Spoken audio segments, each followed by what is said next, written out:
Assalamualaikum Sobat Islam Trending, semoga kita semua diberi kesehatan dan rezeki yang melimpah. Kali ini kita akan menceritakan kisah tentang Abu Nawas. Belajar dari buah arbei. Kisah Abu Nawas kali ini tentang renungan. Ya, renungan tentang seputar buah yang bernama buah arbei melawan buah labu. Kisahnya, Abu Nawas dikenal memiliki pemikiran cerdas dan hampir bisa dipastikan dirinya memiliki solusi atas sebuah masalah yang tengah dihadapi. Selain itu, Abu Nawas juga dikenal sebagai saudagar buah-buahan yang dipanen dari kebun miliknya sendiri yang lumayan luas. Bahkan saking luasnya kebun yang dimiliki Abu Nawas, sejauh mata memandang yang terlihat adalah bak permadani hijau yang tumbuh subur. Pada suatu hari, Abu Nawas melakukan pengawasan, melihat-lihat kebunnya tersebut. Dirinya berjalan kaki menyisiri kebunnya melewati tiap petak kebun yang ditanami berbagai macam sayur mayur dan buah-buahan segar. Abu Nawas sangat bangga dan bahagia melihat tanamannya yang tumbuh subur dan menghasilkan banyak buah yang berkualitas. Ucapan puja dan puji syukur terus-menerus terucap dari bibir Abu Nawas kepada Tuhan. Pada siang hari yang cukup terik itu, perjalanan Abu Nawas yang sedang mengawasi lahan kebun miliknya mendadak berhenti pada sebuah petak di mana tumbuh subur pepohonan arbei. Abu Nawas memandangi dengan detail tiap bagian pohon arbei miliknya tersebut. Dirinya memperhatikan rantingnya, daunnya hingga buahnya yang nampak segar bergelantungan. Karena terik matahari begitu panas tepat di atas kepala dan dirinya merasa lelah, Abu Nawas kemudian berhenti dan beristirahat di bawah pohon arbei yang lebat. Bekal makanan yang sudah disiapkan oleh istrinya segera dibuka dan disantapnya. Kali ini makanan yang dia bawa tidak pedas-pedas amat, sangat enak gumamnya dalam hati. Dengan ditemani semilir angin yang sepoi-sepoi, Abu Nawas puas menikmati makanan dari istrinya tersebut. Setelah kenyang, dirinya menyandarkan diri pada batang pohon arbei sambil melihat ke atas, dilihatnya buah arbei yang ranum. Sesaat itu pula dirinya memandangi buah labu yang ada di petak seberang, betapa besar buahnya serta ranum. Bukan Abu Nawas kalau dirinya hanya memandang saja. Ya, seperti biasa, Abu Nawas mulai merenungi buah-buahan yang tumbuh segar dari kebun miliknya. Tiba-tiba saja terlintas sebuah pemikiran di benak Abu Nawas. Aku itu heran, apa sebabnya ya pohon arbei yang sebesar ini namun buahnya hanya kecil saja. Padahal, pohon labu yang merambat dan mudah patah saja bisa menghasilkan buah yang besar-besar, ujar Abu Nawas dalam hati. Tak lama berselang, angin kecil pun bertiup menghampiri Abu Nawas yang sedang beristirahat seolah-olah langsung menjawab pertanyaan yang ada dalam benaknya. Ranting arbei pun bergerak-gerak dan saling bergesekan dan sesaat kemudian ada sebiji buah arbei jatuh tepat di kepala Abu Nawas yang sedang tidak bersorban itu. Aha, aku tahu sebabnya, ujar Abu Nawas. Beruntung bagi Abu Nawas di siang itu hanya kejatuhan buah arbei saat sedang beristirahat. Bagaimana jadinya jika saat itu dirinya kejatuhan buah labu? Allah menciptakan semua makhluknya yang ada di muka bumi ini dengan kekurangan dan kelebihan masing-masing, di mana semua itu berjalan sesuai dengan fungsinya. Saling keterikatan dan saling membutuhkan. Botol ajaib tidak ada henti-hentinya.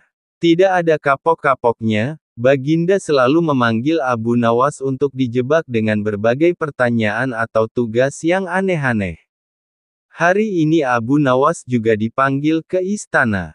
Setelah tiba di istana, Baginda Raja menyambut Abu Nawas dengan sebuah senyuman. Akhir-akhir ini aku sering mendapat gangguan perut. Kata tabib pribadiku, aku kena serangan angin, kata Baginda Raja memulai pembicaraan. Ampun tuanku, apa yang bisa hamba lakukan hingga hamba dipanggil, tanya Abu Nawas. Aku hanya menginginkan engkau menangkap angin dan memenjarakannya, kata Baginda. Abu Nawas hanya diam. Tak sepatah kata pun keluar dari mulutnya. La tidak memikirkan bagaimana cara menangkap angin nanti, tetapi ia masih bingung bagaimana cara membuktikan bahwa yang ditangkap itu memang benar-benar angin. Karena angin tidak bisa dilihat. Tidak ada benda yang lebih aneh dari angin. Tidak, seperti halnya air walaupun tidak berwarna tetapi masih bisa dilihat. Sedangkan angin tidak. Baginda hanya memberi Abu Nawas waktu tidak lebih dari 3 hari. Abu Nawas pulang membawa pekerjaan rumah dari Baginda Raja. Namun Abu Nawas tidak begitu sedih. Karena berpikir sudah merupakan bagian dari hidupnya, bahkan merupakan suatu kebutuhan, La yakin bahwa dengan berpikir akan terbentang jalan keluar dari kesulitan yang sedang dihadapi. Dan dengan berpikir pula ia yakin bisa menyumbangkan sesuatu kepada orang lain yang membutuhkan, terutama orang-orang miskin. Karena tidak jarang Abu Nawas menggondol sepundi penuh uang emas hadiah dari Baginda Raja atas kecerdikannya. Tetapi sudah 2 hari ini Abu Nawas belum juga mendapat akal untuk menangkap angin apalagi memenjarakannya. Sedangkan besok adalah hari terakhir yang telah ditetapkan Baginda Raja. Abu Nawas hampir putus asa. Abu Nawas benar-benar tidak bisa tidur walau hanya sekejap. Mungkin sudah takdir, sepertinya kali ini Abu Nawas harus menjalani hukuman karena gagal melaksanakan perintah Baginda. La berjalan gontai menuju istana. Di sela-sela kepasrahannya kepada takdir ia ingat sesuatu, yaitu Aladin dan lampu wasiatnya. Bukankah jin itu tidak terlihat? Abu Nawas bertanya kepada diri sendiri, La berjingkrak girang dan segera berlari pulang. Sesampai di rumah ia secepat mungkin menyiapkan segala sesuatunya kemudian menuju istana. Di pintu gerbang istana Abu Nawas langsung dipersilahkan masuk oleh para pengawal karena Baginda sedang menunggu kehadirannya. Dengan tidak sabar Baginda langsung bertanya kepada Abu Nawas. Sudahkah engkau berhasil memenjarakan angin, hai Abu Nawas? Sudah Paduka yang mulia, jawab Abu Nawas dengan muka berseri-seri sambil mengeluarkan botol yang sudah disumbat. Kemudian Abu Nawas menyerahkan botol itu. Baginda menimang-nimang botol itu. Mana angin itu, hai Abu Nawas? Tanya Baginda. Di dalam, Tuanku yang mulia, jawab Abu Nawas penuh takzim. Aku tak melihat apa-apa, kata Baginda Raja. Ampun Tuanku, memang angin tak bisa dilihat, tetapi bila Paduka ingin tahu angin, tutup botol itu harus dibuka terlebih dahulu, kata Abu Nawas menjelaskan. Setelah tutup botol dibuka Baginda mencium bau busuk, bau kentut yang begitu menyengat hidung. Bau apa ini, hai Abu Nawas? Tanya Baginda marah. Ampun Tuanku yang mulia, tadi hamba buang angin dan hamba masukkan ke dalam botol. Karena hamba takut angin yang hamba buang itu keluar maka hamba memenjarakannya dengan cara menyumbat mulut botol, kata Abu Nawas ketakutan. Tetapi Baginda tidak jadi marah karena penjelasan Abu Nawas memang masuk akal. Dan untuk kesekian kali Abu Nawas selamat. Abu Nawas lolos dari hukuman pancung karena dianggap hampir membunuh Baginda Raja. Maka Abu Nawas mendapat celaka. Dengan kekuasaan yang absolut, Baginda memerintahkan prajurit-prajuritnya untuk langsung menangkap dan menyeret Abu Nawas untuk dijebloskan ke dalam penjara. Berikut ini kisah Abu Nawas yang lolos dari hukuman pancung. Waktu itu Abu Nawas sedang bekerja di ladang karena musim kentang akan tiba. Namun tanpa alasan yang jelas prajurit kerajaan langsung menyeret Abu Nawas sesuai dengan titah Paduka Raja. Abu Nawas tiada mampu berkutik dan kini ia mendekam di dalam penjara. Beberapa hari lagi kentang-kentang itu harus ditanam. Sedangkan istrinya tidak cukup kuat untuk mencangkul. Tidak ada yang bisa dilakukan di dalam penjara kecuali mencari jalan keluar. Sudah 2 hari ia meringkuk di dalam penjara, wajahnya terlihat murung. Karena khawatir dengan keadaan istrinya, maka pada hari ketiga Abu Nawas memanggil seorang pengawal. Bisakah aku minta tolong kepadamu? kata Abu Nawas. Apa itu? Kata pengawal. Abu Nawas pun meminta pensil dan selembar kertas untuk menulis surat kepada istrinya. Aku harus menyampaikan sebuah rahasia penting, yang hanya boleh diketahui oleh istriku saja, katanya. Pengawal itu berpikir sejenak, lalu pergi meninggalkan Abu Nawas. Ternyata pengawal itu menghadap raja untuk melapor. Mendengar laporan dari pengawal, Baginda Raja bergumam, mungkin kali ini aku bisa mengalahkan Abu Nawas. Gumannya. Surat rahasia Abu Nawas. Abu Nawas menulis surat yang berbunyi, wahai istriku, jangan engkau sekali-kali menggali ladang kita, karena aku menyembunyikan harta karun dan senjata di situ. Dan tolonglah jangan bercerita kepada siapapun. Tentu saja surat itu dibaca oleh Baginda Raja, karena beliau ingin tahu apa sebenarnya rahasia Abu Nawas. Setelah membaca surat itu, Baginda Raja merasa puas dan memerintahkan beberapa pekerja istana untuk menggali ladang Abu Nawas. Istri Abu Nawas yang berada di rumah menjadi heran. 5 hari kemudian Abu Nawas menerima surat dari istrinya. Dalam surat tersebut istrinya mengatakan bahwa ladang mereka telah digali oleh pekerja istana dan istrinya bingung harus melakukan apa. Rupanya istri Abu Nawas belum mengerti muslihat suaminya. Sekarang engkau bisa menanam kentang di ladang tanpa harus menggali. Wahai istriku, kali ini Baginda tidak bersedia membaca surat Abu Nawas lagi karena Baginda Raja makin mengakui keluar biasaan akal Abu Nawas. Baginda semakin merasa tertantang untuk mengalahkan Abu Nawas. La pun berpikir sejenak, kemudian beliau segera memerintahkan penjaga penjara untuk membebaskan Abu Nawas. Baginda Raja tidak ingin ada resiko yang lebih buruk. Abu Nawas memang girang bukan kepalang. Tetapi ia juga merasa gundah gulana karena Abu Nawas yakin bahwa saat ini Baginda telah merencanakan sesuatu dan Abu Nawas pun segera mencari akal untuk mengantisipasi rencana Baginda. Ahli ramal pada hari itu juga Abu Nawas mengumumkan dirinya sebagai ahli nujum atau tukang ramal nasib. Sejak membuka praktik meramal, Abu Nawas sering mendapat panggilan dari orang-orang terkenal. Mendengar Abu Nawas mendadak menjadi ahli ramal, maka Baginda tanpa pikir panjang memerintahkan prajurit untuk menangkapnya. Karena dianggap membahayakan, Abu Nawas lalu digiring menuju tempat kematian. Tukang penggal kepala pun sudah menunggu dengan pedang yang baru diasah. Ketika Algojo sudah siap mengayunkan pedang, tiba-tiba Abu Nawas tertawa, sehingga membuat Baginda menangguhkan pemancungan. Hai Abu Nawas, apakah engkau tidak merasa ngeri menghadapi pedang Algojo? Tanya Raja. Ngeri tuanku yang mulia. Tetapi hamba juga merasa gembira, jawab Abu Nawas. Mengapa engkau merasa gembira? Tanya Baginda kaget. Betul Baginda yang mulia. Karena tepat 3 hari setelah kematian hamba maka Baginda akan mangkat menyusul hamba ke liang lahat. Karena hamba tidak bersalah sedikit pun, jawab Abu Nawas. Baginda Raja bergetar mendengar kata Abu Nawas dan tentu saja hukuman pancung dibatalkan. Itulah kisah Abu Nawas yang setiap ucapannya mengandung hikmah doa hingga sang Raja ngeri juga mendengar penuturannya.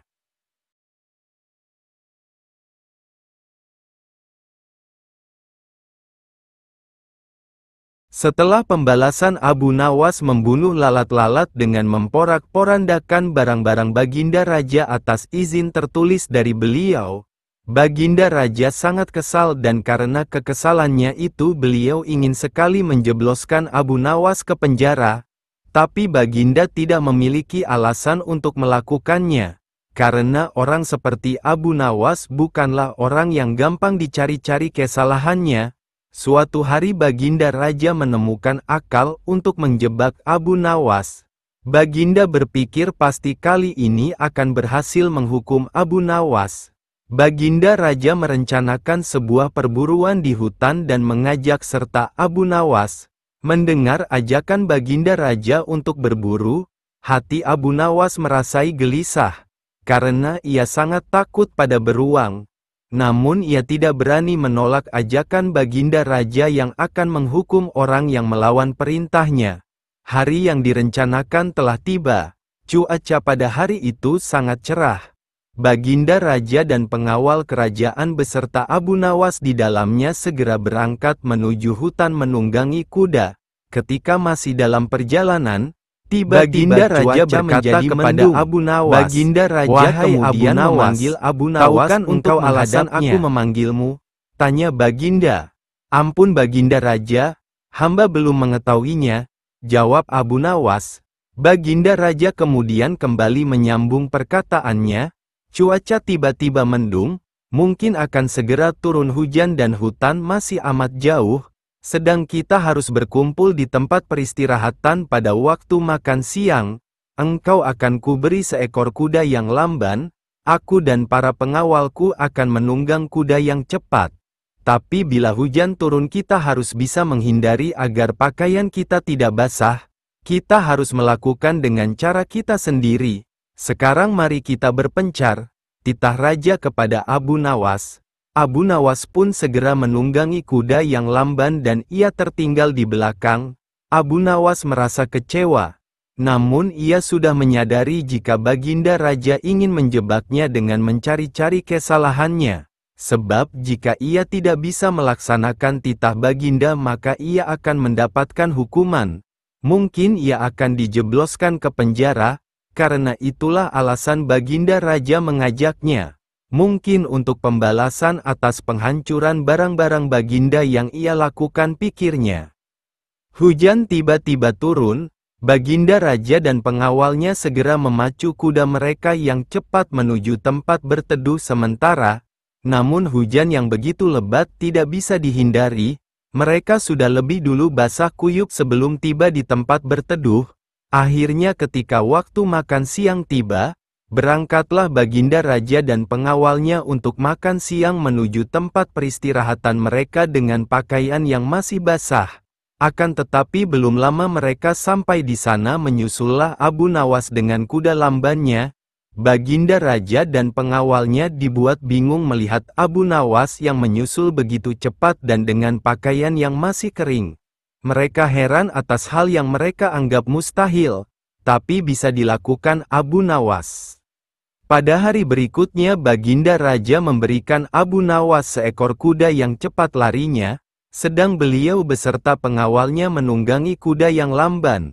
Setelah mereka berpencar, cuaca pun tiba-tiba menjadi mendung dan hujan segera turun. Baginda Raja dan pengawalnya basah kuyup tidak bisa menghindari hujan karena kuda tunggangan mereka sangat lamban. Abu Nawas segera memacu kudanya cepatnya menuju tempat peristirahatan dan ia lebih dulu sampai di sana dari rombongan Baginda Raja. Ketika Baginda dan pengawalnya tiba dengan pakaian yang masih basah, mereka pun semakin bingung dan penasaran melihat Abu Nawas yang masih kering bajunya. Baginda Raja yang sudah sangat penasaran langsung bertanya kepada Abu Nawas. "Wahai Abu Nawas, aku sangat penasaran bagaimana kamu bisa menghindari hujan. Sebab meski kita terpencar ketika hujan datang kita masih sama-sama dalam perjalanan dan engkau sama sekali tidak basah. Begitu juga ketika kami menunggangi kuda yang cepat. Akan tetapi kami tetap tidak bisa mencapai tempat berteduh. Apalagi dengan tunggangan yang lamban ini tentu saja akan membuat kami kebasahan." Abu Nawas tersenyum mendengar pertanyaan Baginda yang sudah sangat penasaran padanya. Ia lalu menjawab, "Mudah sekali Baginda Raja, hamba sebenarnya tidak menghindar dari hujan. Tapi ketika hujan datang hamba cepat-cepat membuka pakaian dan melipatnya, kemudian hamba langsung mendudukinya sehingga pakaian hamba tetap kering. Dan ketika hujan berhenti hamba kemudian memakainya lagi." Pada suatu hari yang cerah ketika Abu Nawas sedang berjalan-jalan santai, ia tiba-tiba menjumpai ada kerumunan orang. Ia pun merasa penasaran dan kemudian bertanya kepada seseorang di sana, "Sedang ada apa di sana?" Tanya Abu Nawas. "Sedang ada pertunjukan seekor gajah ajaib." Jawab orang itu. "Ajaib bagaimana maksudmu?" Tanya Abu Nawas kembali. Gajah itu mengerti bahasa manusia, dan ia tidak mau tunduk kepada orang lain kecuali pemiliknya.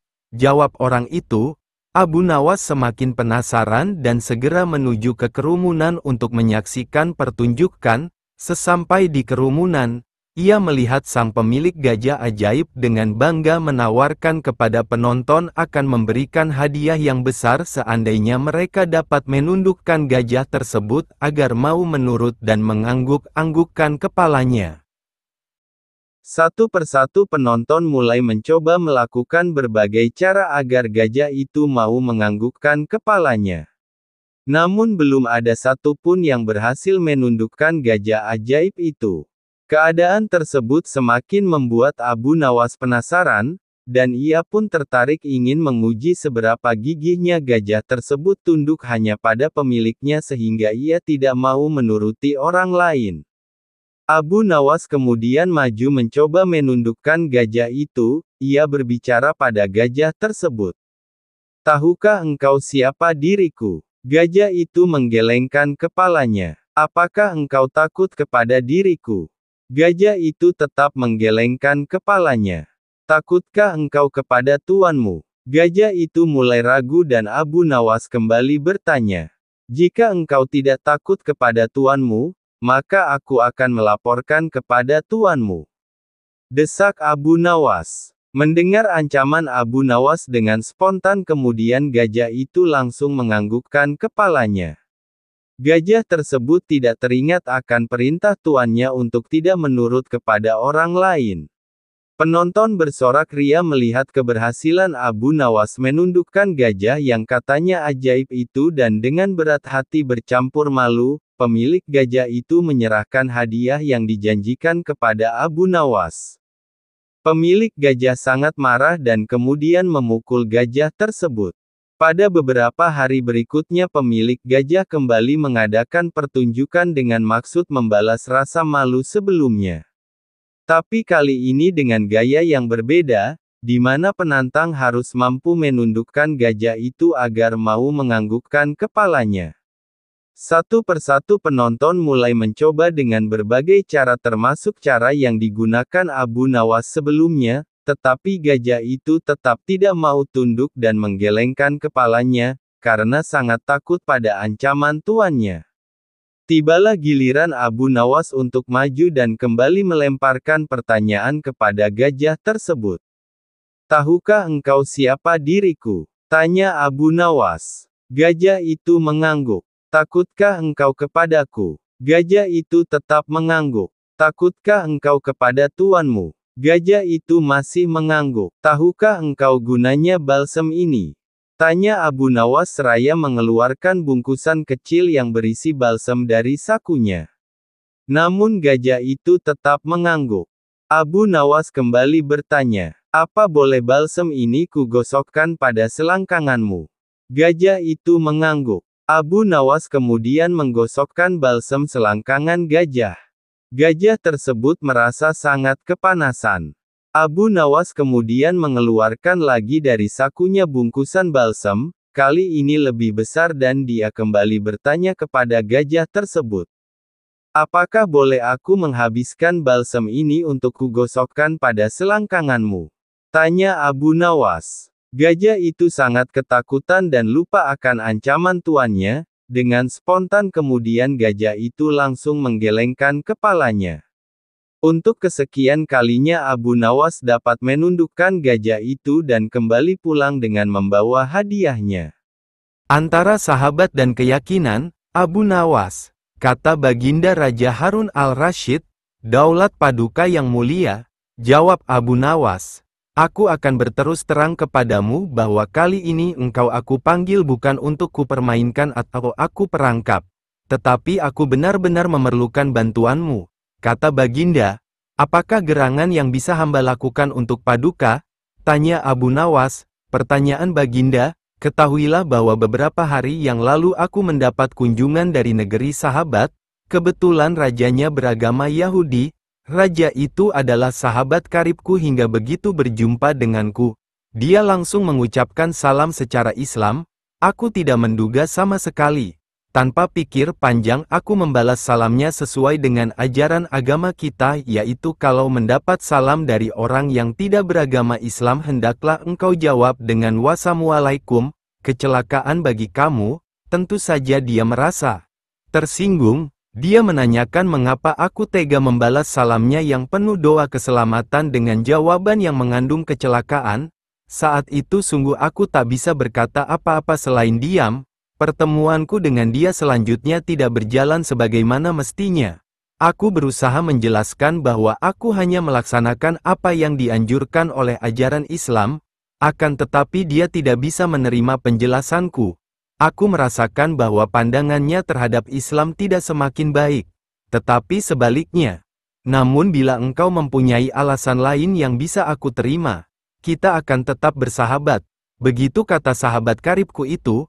Kalau hanya itu persoalannya, mungkin hamba bisa memberikan alasan yang dikehendaki raja sahabat paduka itu yang mulia, kata Abu Nawas meyakinkan Baginda. Mendengar kesanggupan Abu Nawas, Baginda amat riang dan raja pun berulang-ulang menepuk pundak Baginda. Wajah Baginda yang semula gundah gulana seketika itu berubah cerah. "Cepat katakan wahai Abu Nawas, jangan biarkan aku menunggu," kata Baginda tak sabar. Jawaban Abu Nawas, "Baginda yang mulia, memang sepantasnya lah kalau Raja Yahudi itu menghaturkan ucapan salam keselamatan dan kesejahteraan kepada Baginda. Karena ajaran Islam memang menuju keselamatan dari siksa api neraka dan kesejahteraan menuju surga. Bukankah Islam mengajarkan tauhid yang berarti tidak menyekutukan Allah, juga termasuk tidak menganggap Allah mempunyai anak? Nah, ajaran tauhid ini tidak dimiliki oleh agama-agama lain termasuk agama yang dianut Raja Yahudi sahabat paduka itu. Ajaran agama Yahudi menganggap Uzair adalah anak Allah, Maha Suci Allah dengan anggapan itu dan tidak pantas Allah mempunyai anak. Sedangkan orang Islam membalas salam dengan ucapan wassalamualaikum, kecelakaan bagi kamu, bukan berarti mendoakan agar kamu celaka, akan tetapi semata-mata karena ketulusan dan kejujuran Islam yang masih bersedia memperingatkan orang lain atas kecelakaan yang akan menimpa bila mereka tetap berpegang teguh pada keyakinan yang keliru. Seketika itu juga kegundahan Baginda Raja Harun al-Rashid sirna. Kali ini saking gembiranya, Baginda menawarkan agar Abu Nawas memilih sendiri hadiah apa yang disukai. Abu Nawas tidak berdusta. Pada suatu waktu, ketika Raja Harun al-Rashid sedang menunaikan ibadah haji, tiba-tiba saja dia teringat akan Abu Nawas pada saat memasuki kota Kufah. Untuk memenuhi rasa kangennya, Baginda Raja menyuruh para pengawalnya untuk mencari Abu Nawas sekaligus menghadapkan ke hadapannya. Raja berpesan, "Nanti kalau sudah bertemu, tolong Abu Nawas diberi pakaian berwarna hitam dan celanan panjang yang nantinya diletakkan di atas kepala Abu Nawas." Para pengawal bergegas melaksanakan perintah itu meskipun mereka berpikir bahwa ini adalah suatu permintaan yang aneh sekali. Setelah mencari ke segala penjuru kota, akhirnya Abu Nawas bisa ditemukan juga. Tak berapa lama kemudian Abu Nawas datang juga dengan pakaian hitam dan celanan panjang yang ditaruh di atas kepalanya. Setelah ada di hadapan raja, Abu Nawas berkata, "Wahai Baginda, Amirul Mukminin, aku memohon kepada Allah SWT semoga Allah memberikan rezeki dan melapangkan anugerahnya kepada tuanku," kata Abu Nawas. "Ya, terima kasih. Amin," jawab Raja Harun al-Rashid. Setelah kejadian itu, Raja Harun al-Rashid pergi meninggalkan kota Kufah dan melanjutkan perjalanan. Banyak penduduk Kufah yang terheran-heran dengan tingkah laku Abu Nawas itu. Dia malah mendoakan sang raja sambil menaruh celanan panjang di atas kepalanya. "Wahai Abu Nawas, begitukah caranya engkau mendoakan Amirul Mukminin?" tanya beberapa warga yang melihat kejadian itu. "Diamlah wahai semua, celakalah semua, tidak ada yang lebih disukai oleh Amirul Mukminin kecuali harta dan uang," jawab Abu Nawas dengan santainya. Abu Nawas segera berlalu dari tempat itu, karena ada yang iri atau entah mencari muka di hadapan raja. Maka ada salah seorang yang melaporkan kejadian itu tentang ucapan Abu Nawas yang mengatakan bahwa rajanya menyukai harta dan uang. Betapa terkejutnya si pelapor ini dengan jawaban yang diucapkan oleh raja mereka. "Demi Allah, ia tidak berdusta." Abu Nawas berkata, "Benar, Si pelapor menjadi malu karena kejadian ini. Abu Nawas lolos dari hukuman pancung karena dianggap hampir membunuh Baginda Raja. Maka Abu Nawas mendapat celaka. Dengan kekuasaan yang absolut, Baginda memerintahkan prajurit-prajuritnya untuk langsung menangkap dan menyeret Abu Nawas untuk dijebloskan ke dalam penjara. Berikut ini kisah Abu Nawas yang lolos dari hukuman pancung. Waktu itu Abu Nawas sedang bekerja di ladang karena musim kentang akan tiba.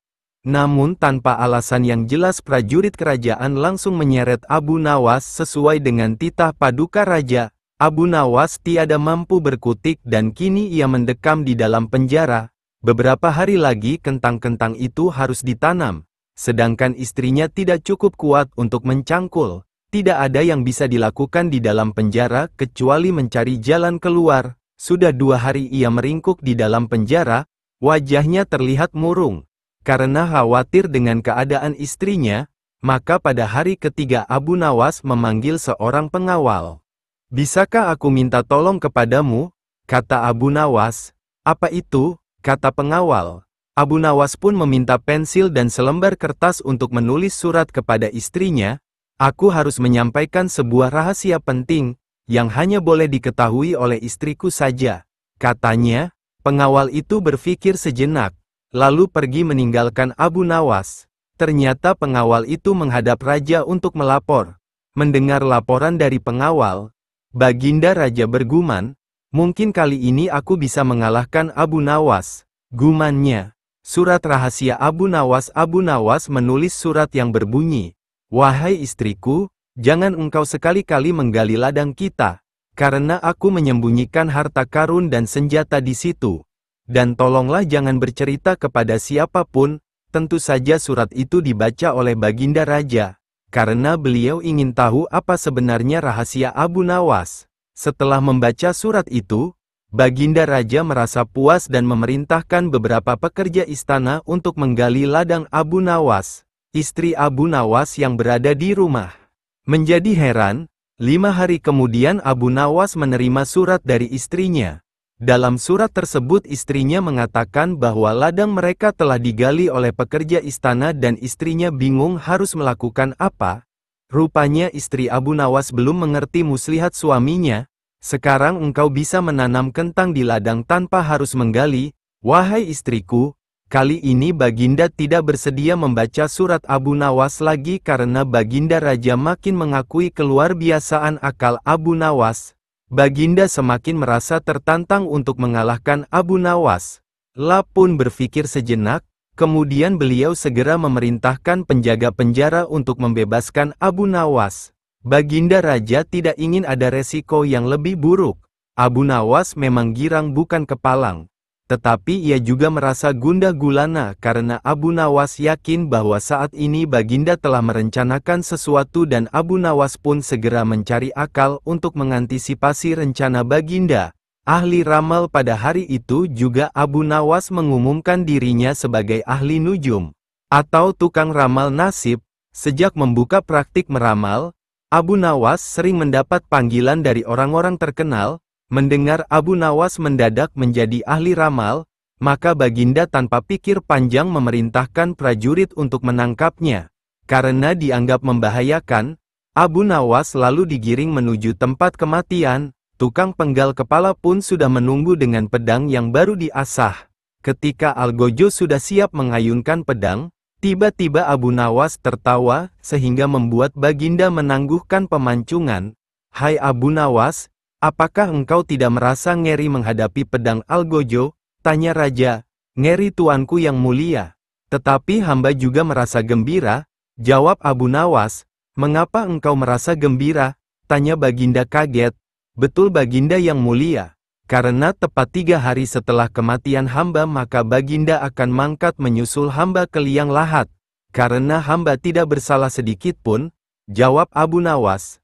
Baginda Raja bergetar mendengar kata Abu Nawas dan tentu saja hukuman pancung dibatalkan. Itulah kisah Abu Nawas yang setiap ucapannya mengandung hikmah doa hingga sang raja ngeri juga mendengar penuturannya.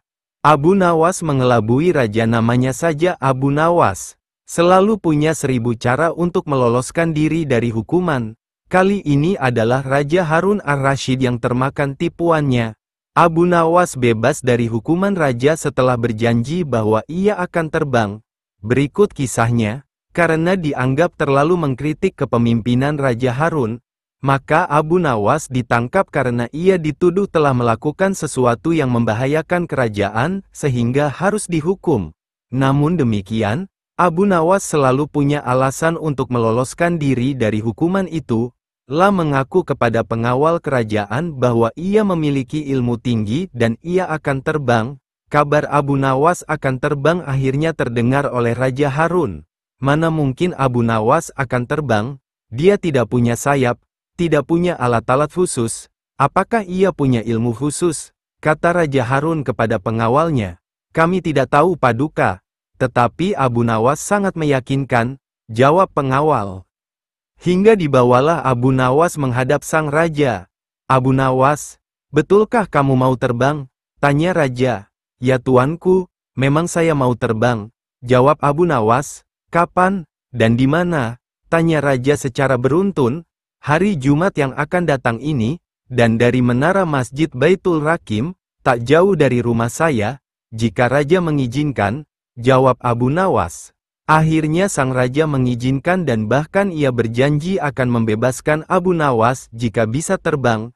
Akan tetapi jika Abu Nawas tak bisa membuktikan, maka hukumannya akan ditambah 100 lecutan rotan, daun kuping dipotong dan hukuman gantung. Pada hari yang sudah dinantikan, Jumat sesudah sembahyang Jumat, lapangan sekitar Masjid Baitul Rahman sudah penuh orang. Orang biasa, rakyat, penduduk dan penguasa setempat sudah berjubel mengambil tempat masing-masing. Orang-orang menantikan saat yang paling genting dan mendebarkan.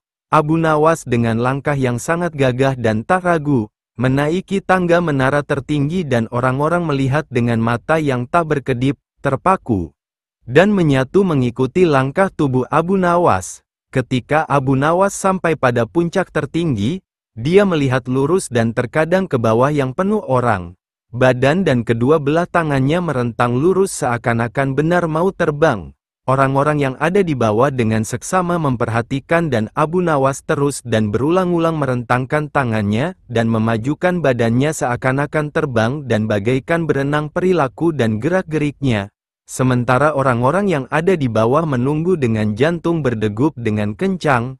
Akhirnya Abu Nawas menemui mereka dan mereka semua terpana, terpesona, heran dan penuh keraguan apalagi yang mau dibuat Abu Nawas ini. Apa semua kalian lihat tadi bagaimana saya mau terbang itu? Tanya Abu Nawas. Ya, kami melihat, kamu menggerakkan kedua belah tanganmu dan badanmu bergerak ke depan, tampaknya memang bergaya mau terbang, kata orang banyak. Lalu apakah saya berbohong bahwa saya mau terbang pada hari Jumat ini dan di menara tertinggi Masjid Baitul Rakim ini?